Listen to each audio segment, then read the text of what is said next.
सूरज की ज़िंदगी मामूल के मुताबिक पुरसुकून चल रही थी। ना कोई परेशानी, ना कोई उलझन। मगर एक दिन अचानक ऐसा फ़ोन आया जिसने इसकी रूह तक को हिला कर रख दिया। जी हाँ दोस्तों, एक अनजान नंबर से कॉल आई। जैसे ही सूरज ने फ़ोन उठाया, दूसरी तरफ से एक भयानक और दर्दनाक आवाज़ सुनाई दी। तुम्हारा बाप हमारे कब्ज़े में है। अगर ज़िंदा देखना चाहते हो तो फ़ौरन पहुंच जाओ, वरना तुम्हें तुम्हारे बाप का लाश मिलेगा। ये सुनना था कि सूरज का चेहरा फीका हो गया, उसके हाथ कांपने लगे और ज़बान जैसे कंग हो जाई हो। वो साकत खड़ा रह गया। इतने में ईशा, जो करीब है मौजूद थी, फ़ौरन भांप गई और कोई बहुत बड़ी मुसीबत आ पड़ी। उसने बेचैनी से पूछा, क्या हुआ सूरज? कौन था फ़ोन पर? सूरज ने लड़ते हुए आवाज़ में कहा, गुंडों ने पापा जी को अगवा कर लिया है और अगर मैं न पहुंचा तो उन्हें मार डालेंगे। ये सुनते ही ईशा ने बगैर एक लम्हा ज़ाया किए हुए, मैं भी तुम्हारे साथ चलूँगी। मगर सूरज ने सख्ती से इनकार किया। नहीं ईशा, ये लोग बहुत ख़तरनाक हैं, मैं आपकी जान को ख़तरे में नहीं डाल सकता। मगर इस बार ईशा पीछे हटने वाली नहीं थी। आंखों में आंसू, चेहरे पर अज़म लिए वो बोली, सूरज जी, मैं आपको ज़िंदगी के साथी हूँ। आपको अकेला छोड़ने का सवाल ही पैदा नहीं होता। आप मेरे शौहर हैं और पापा जी मेरे भी इतने ही हैं जितने आपके हैं।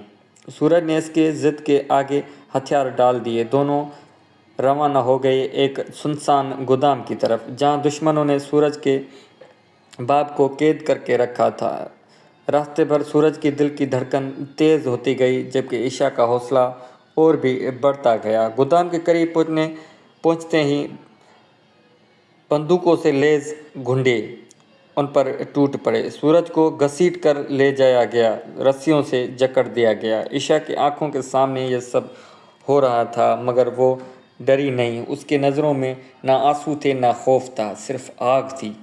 एक चिंगारी जो अब शोला बन चुकी थी। वो आगे बढ़ी और ललकार की, कहा, सूरज को छोड़ दो। जब किसी ने इसकी बात ना सुनी तो अचानक जैसे उसके अंदर के शक्ति जाग गई। वो माँ दुर्गा के रूप में बदल गई। उसकी आंखों में चमक आ गई, बदन में ताकत आ गई। अकेले ही उन सब गुंडों पर टूट पड़ी। एक एक करके वो सबको ज़मीन पर गिराती रही।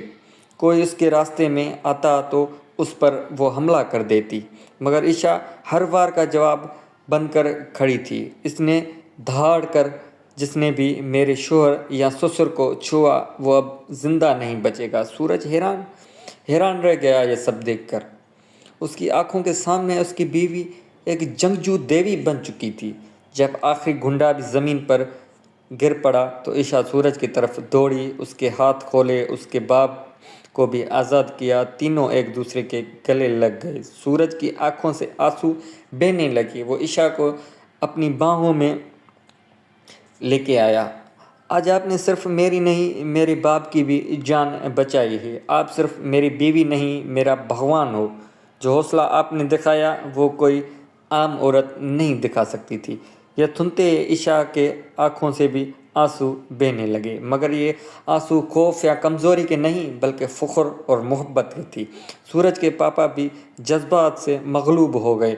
उन्होंने ईशा के सर पर हाथ रखा और कहा, बेटा, आज से तुम सिर्फ मेरी बहू नहीं, मेरी बेटी हो।